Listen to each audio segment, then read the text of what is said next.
Assalamualaikum warahmatullahi wabarakatuh. Semangat pagi anak-anakku semua. Kita berjumpa lagi dalam pembelajaran Bahasa Indonesia bersama Bu Isma. Setelah minggu lalu kita mempelajari kaidah kebahasaan pada penulisan teks deskripsi berupa kata dasar dan kata berimbuhan, kata umum dan kata khusus, imaji atau citraan, serta adjektiva atau kata sifat. Maka pada pertemuan kali ini kita akan mempelajari tentang penggunaan ejaan. Nah, sebelum kita memulai pembelajaran hari ini, marilah kita membaca basmalah bersama-sama. Bismillahirrahmanirrahim. Semoga pembelajaran kita hari ini selalu dilancarkan oleh Allah Subhanahu wa taala. Amin. Baik, kita mulai. Dalam kesempatan kali ini, Bu Isma akan menjelaskan 4 poin dalam penulisan ejaan. Yang pertama yaitu penulisan huruf kapital, yang kedua penggunaan tanda baca, yang ketiga penulisan awalan di dan kata depan di, dan yang terakhir adalah penulisan kata baku dan kata tidak baku. Penulisan ejaan bahasa Indonesia sesuai dengan peraturan Menteri Pendidikan dan Kebudayaan Indonesia dalam Undang-Undang Nomor 50 Tahun 2019 yang tertuang dalam Pedoman Umum Ejaan Bahasa Indonesia. Jadi, jika kalian ingin mengetahui lebih lanjut mengenai ejaan, kalian bisa membaca PUEBI itu atau Pedoman Umum Ejaan Bahasa Indonesia. Nah, kali ini Bu Isma hanya akan menjelaskan ejaan yang terkait dengan penulisan teks deskripsi. Yang pertama yaitu penulisan huruf kapital. Kapan huruf kapital itu digunakan? Yang pertama, tentu saja pada awal kalimat. Awal kalimat selalu diawali dengan huruf kapital. Misalnya seperti ini. Adik sedang tidur di kamarnya. Huruf A wajib menggunakan huruf kapital. Ya. Yang kedua yaitu penulisan nama orang, gelar, sapaan, jabatan dan pangkat. Kemarin Sultan Arif Masyhudi, MAG dilantik oleh gubernur. Di sini MAG diberi koma sebelumnya karena MAG ini adalah gelarnya dari Sultan Arif Masyhudi ini. Nah, kenapa kalau gubernur ini tidak ditulis menggunakan huruf kapital? Karena tidak diikuti nama, kecuali kalau Gubernur Kalimantan Selatan Bapak Sultan Arif Masyhudi misalnya seperti itu baru gubernurnya G-nya diawali dengan huruf kapital. Paham ya? Yang ketiga, penulisan nama bangsa, suku bangsa, dan bahasa. Ia berbahasa Indonesia meski berasal dari suku aborigin. Suku aborigin, S-nya ditulis menggunakan huruf kecil, sementara A-nya ditulis menggunakan huruf kapital. Nama sukunya yang ditulis menggunakan huruf kapital, sementara sukunya ditulis menggunakan huruf kecil. Sama seperti ini, ia berbahasa, B-nya tetap menggunakan B kecil, bukan B kapital. Sementara I menggunakan I kapital, seperti itu. Selanjutnya, huruf kapital digunakan pada penulisan nama agama, kitab suci, dan Tuhan, serta yang berhubungan dengan Tuhan. Asma Allah tertulis dalam Al-Quran, kitab umat Islam. Allah karena nama Tuhan, jadi ditulis menggunakan huruf kapital, diawali dengan huruf kapital. Al-Quran adalah kitab suci agama Islam, jadi ditulis dengan menggunakan huruf kapital. Sementara Islam adalah nama agama, sehingga ditulis menggunakan huruf kapital. Selanjutnya yaitu nama tahun, bulan, dan hari besar juga diawali dengan huruf kapital.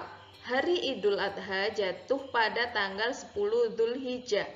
Idul Adha karena Idul Adha merupakan hari besar umat Islam, ditulis menggunakan huruf kapital. Dzulhijjah pun karena ini merupakan nama bulan dalam kalender Hijriyah, jadi dia juga ditulis menggunakan huruf kapital. Selanjutnya yaitu nama peristiwa sejarah. Proklamasi Kemerdekaan Indonesia terjadi tepat pada pukul 10. Proklamasi Kemerdekaan Indonesia masing-masing diawali dengan huruf kapital karena merupakan peristiwa sejarah. Mungkin ada pertanyaan, silakan dicatat agar tidak lupa. Selanjutnya, Huruf kapital digunakan pada penulisan nama geografi. Nama geografi itu seperti apa? Misalnya seperti ini. Hari ini keluarga kami berkunjung ke Pantai Sendang Biru di Kabupaten Malang. Huruf P menggunakan huruf kapital, S juga menggunakan huruf kapital karena diikuti nama, kecuali kalau kalimatnya seperti ini. Hari ini keluarga kami berkunjung ke pantai, maka tidak perlu ditulis menggunakan huruf kapital. Namun karena di sini pantai diikuti dengan namanya, yaitu Sendang Biru, maka P ditulis menggunakan huruf kapital, demikian juga S pada Sendang Biru karena Sendang Biru merupakan nama geografinya. Di Kabupaten Malang, K-nya menggunakan huruf kapital dan M-nya pun menggunakan huruf kapital. Untuk pengecualian seperti ini, kakek pergi ke danau bersama nenek. Seperti yang Bu Isma jelaskan tadi, karena danau di sini tidak diikuti oleh nama, maka ditulis menggunakan huruf kecil. Kecuali kalau kakek pergi ke Danau Toba bersama nenek, maka D-nya ditulis menggunakan huruf kapital, T pada Toba pun ditulis menggunakan huruf kapital. Ada pengecualian lagi. Ibu membeli jeruk Bali dan gudeg Yogyakarta di pasar Bringharjo. Mengapa jeruk Bali di sini tidak menggunakan huruf kapital? Karena jeruk Bali merupakan nama jenis, bukan kekhasan daerah. Misalnya yang lain lagi gula Jawa. Gula Jawa itu bukan gula yang berasal dari Jawa. Dimanapun ada gula Jawa yang terbuat dari gula aren itu ya. Hanya sebutannya saja, nama jenisnya itu gula Jawa, seperti itu. Kecap Inggris, bukan kecap yang berasal dari Inggris, namun nama jenisnya memang kecap Inggris, seperti itu. Jadi nama jenis seperti itu ditulis menggunakan huruf kecil, bukan menggunakan huruf kapital. Sementara mengapa gudeg Yogya, Y di sini ditulis menggunakan huruf kapital? Karena gudeg Yogya adalah kekhasan daerah. Jadi nama daerahnya yang ditulis menggunakan huruf kapital. Misalnya lagi nasi Padang, maka nasinya N ditulis menggunakan huruf kecil, P pada Padang, Padang P-nya menggunakan huruf kapital, seperti itu. Ini kenapa pasar Bringharjo keduanya sama-sama menggunakan huruf kapital, karena pasar ini nama geografi diikuti oleh namanya Bringharjo, seperti itu ya. Selanjutnya yaitu penggunaan tanda baca. Di sini Bu Isma hanya akan menjelaskan tanda titik dan tanda koma. Untuk tanda yang lainnya bisa kita pelajari pada materi-materi selanjutnya. Tanda titik digunakan pada akhir kalimat pernyataan. Misalnya, ibu pergi ke pasar, titik. Seperti itu.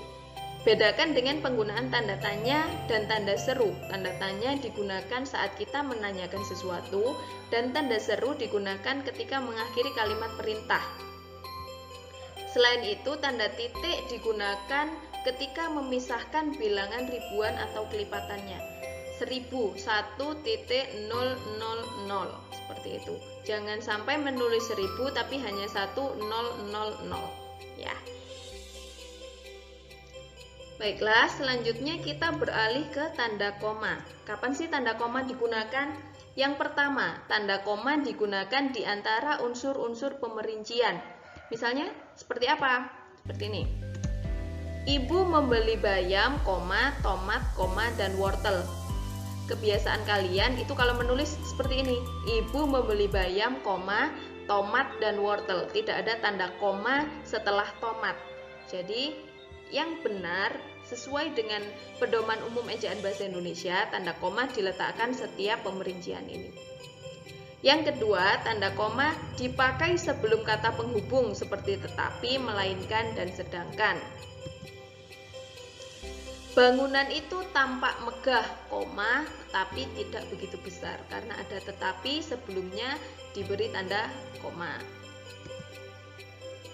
Dipakai di antara bagian-bagian alamat. Jadi ketika menuliskan alamat dimulai dari desa, kelurahan, lalu kota, kecamatan dulu, setelah itu baru kota, itu harus diberi tanda koma. Misalnya, Rumahku terletak di Jalan Salak, Kelurahan Karangsari, Kecamatan Sukorejo, Kota Blitar. Jadi harus ada tanda koma di antara bagian-bagian alamat itu. Tanda koma yang terakhir dipakai sebelum angka desimal atau di antara rupiah dan sen yang dinyatakan dengan angka. Contohnya, tinggi pohon itu 2,8 meter, bukan menggunakan tanda titik tapi menggunakan tanda koma. Nah, kita beralih ke penulisan khusus. Penulisan khusus yang dimaksud Bu Isma seperti apa? Nah, seperti ini. Kata atau ungkapan dalam bahasa daerah atau bahasa asing ditulis dengan huruf miring.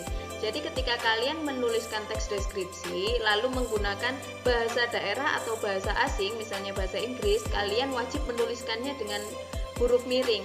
Masalahnya, bagaimana kalau kalian menulisnya itu dengan tangan, bukan menggunakan komputer? Kalau komputer kan tinggal kontrol I atau dijadikan italik seperti itu ya. Tapi kalau menulis dengan tangan seperti apa untuk memiringkannya? Ternyata ketika kalian akan menulis bahasa daerah atau bahasa asing dalam tulisan tangan tidak perlu dimiringkan, tetapi dicetak dengan garis bawah. Kalian beri garis bawah pada kata asing atau kata daerah tersebut. Selanjutnya, Bu Isma akan menjelaskan mengenai penulisan di yang berupa awalan dan di yang berupa kata depan. Kemarin kita sudah mempelajari prefix ya, prefix atau awalan ada yang di ditambah kata dasar tulis jadinya ditulis seperti itu. Lalu kalau yang di kata depan itu seperti apa? Sebelumnya Bu Isma akan menjelaskan bahwa kata depan itu ada di, ke, dari, pada itu. Jadi penulisan di pada kata depan dan di yang berupa awalan itu berbeda. Kalau di yang berupa awalan ditulisnya digabung atau dirangkai dengan kata setelahnya. Sementara kalau kata depan dipisah penulisannya. Di meja itu dipisah penulisannya. Ditulis dirangkai penulisannya. Isma akan menjelaskannya seperti ini. Nah, kalau di yang berupa awalan dia bisa diubah menjadi bentuk me. Dilarang bisa jadi melarang. Ditulis bisa menjadi menulis. Apakah kalau di sana bisa diubah menjadi menyana? Nah, tidak bisa kan? Di meja bisa kan ditulis memeja? Nah, tidak bisa. Sementara kalau di yang dipisah dia bisa diubah menjadi bentuk ke. Dilarang.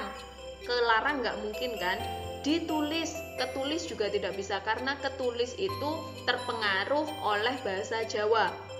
Di sana bisa diubah menjadi ke sana.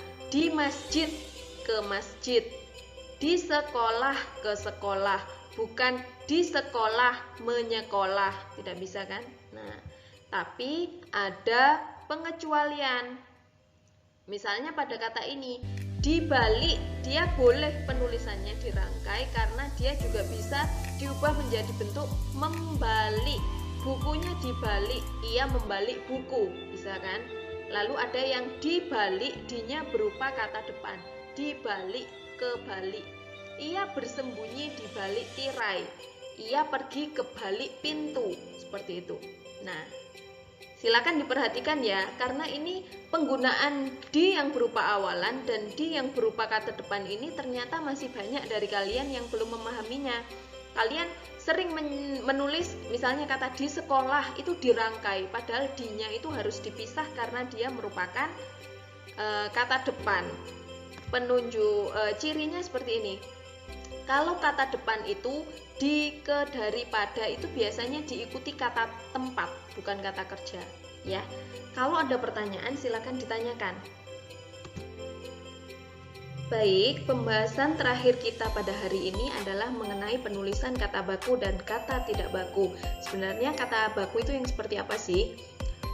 Mudahnya kata baku itu adalah kata-kata yang sudah tercantum di Kamus Besar Bahasa Indonesia, seperti itu ya. Kata-kata inilah yang wajib kita gunakan saat kita menuliskan sesuatu. Jadi hindari penggunaan kata tidak baku.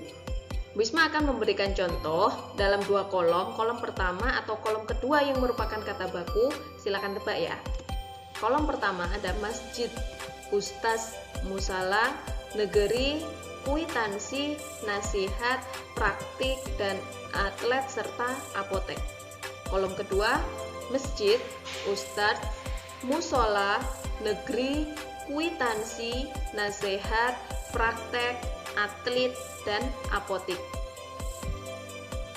Nah, kira-kira mana yang baku dan mana yang tidak baku? Baik, yang baku adalah penulisan pada kolom yang sebelah kiri. Wisma ambil 3 contoh terakhir ya, praktik atau praktek, padahal yang paling sering digunakan adalah praktek, bukan praktik. Tapi yang ada adalah kata-kata praktikum, bukan praktekum. Untuk atlet yang ada adalah atletik, bukan atletik.